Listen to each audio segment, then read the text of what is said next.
No one walks into a toxic relationship knowing it is toxic. The architecture is too elegant for that. By the time you see clearly, you are already deep inside it, and the mechanism that got you in is the same one making it difficult to leave. This video gives you the full map.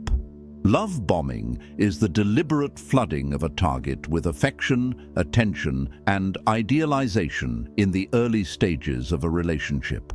The nervous system responds to this sustained positive attention with a dopamine cascade.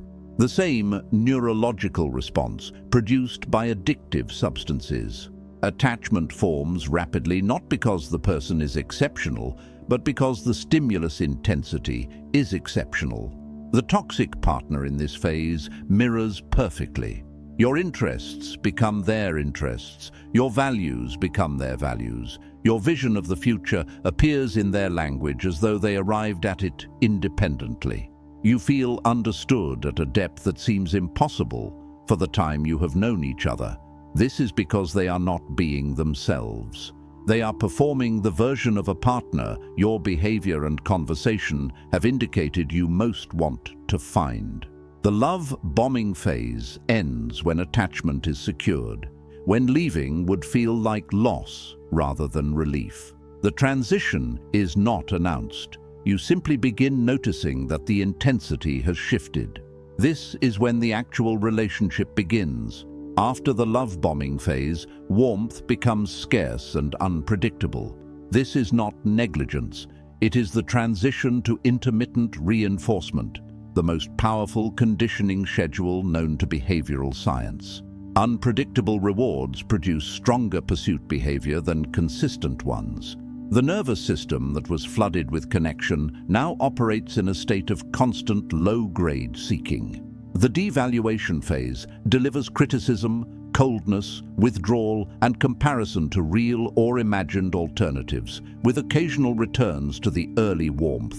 These returns feel more powerful than they objectively are because of the contrast with the deprivation that preceded them. You are not chasing the actual person. You are chasing the version of them from the first phase, and they know it, because they have the original warmth available as a tool whenever your pursuit begins to weaken. Gaslighting, the systematic denial of an observable reality, operates by exploiting the brain's preference for resolving cognitive dissonance by adjusting the self's perception rather than confronting external conflict.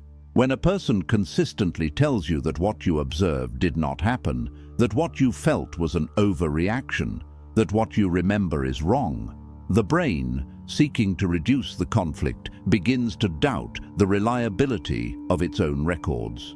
This is not weakness. It is the architecture of the cognitive system responding to sustained contradiction from a source it has reason to trust. The more attachment has formed, the more authoritative the gaslighting partner's version of reality becomes relative to your own. You end up seeking confirmation of your own experience from the person who is systematically dismantling it. The recovery from gaslighting begins with the practice of documentation, writing down what you observe, feel, and experience in real time before the reframing can occur. The written record creates a version of reality that is harder to override than memory, which is genuinely vulnerable to the sustained contradiction that gaslighting applies. The silent treatment activates the dorsal anterior cingulate cortex, the brain's pain processor, in the same way physical injury does. This is not metaphorical. Social exclusion and physical pain share neural real estate. A partner who withholds all response after a conflict is not giving you space. They are applying a neurologically painful stimulus and waiting for you to resolve it by capitulating to their position. The asymmetry is the mechanism. Their nervous system is calm. Yours is in distress. The distress motivates repair behavior, apology, concession, the abandonment of the position that preceded the silence.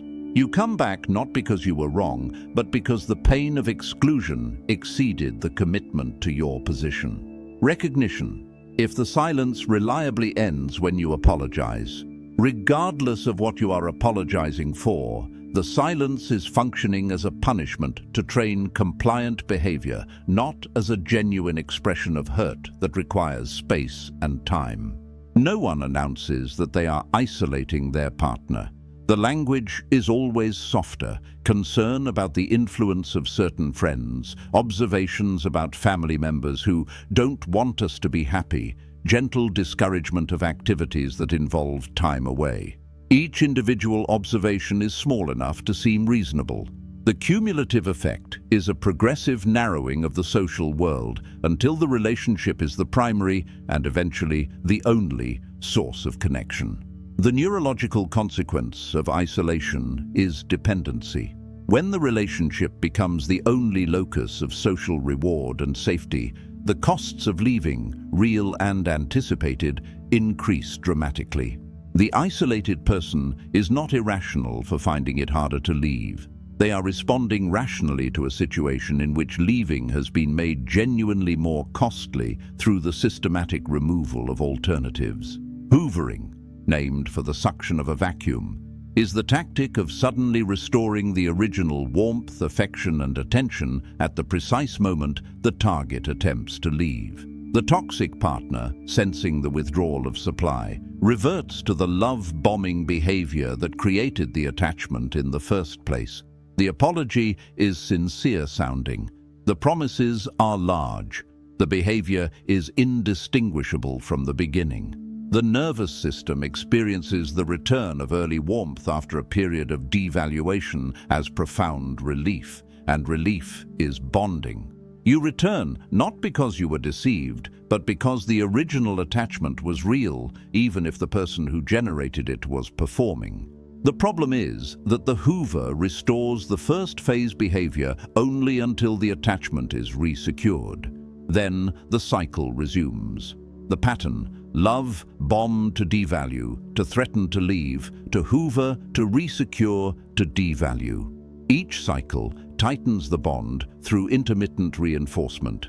Recognizing the cycle by name does not make exiting it easy, but it makes it possible to see the next Hoover for what it is: a tactical response to perceived loss of supply, rather than as evidence of genuine change.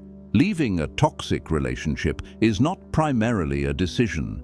It is a process of gradually shifting the nervous system's framework for what feels normal. The love-bombing phase established an elevated baseline that makes ordinary healthy relationships feel flat by comparison.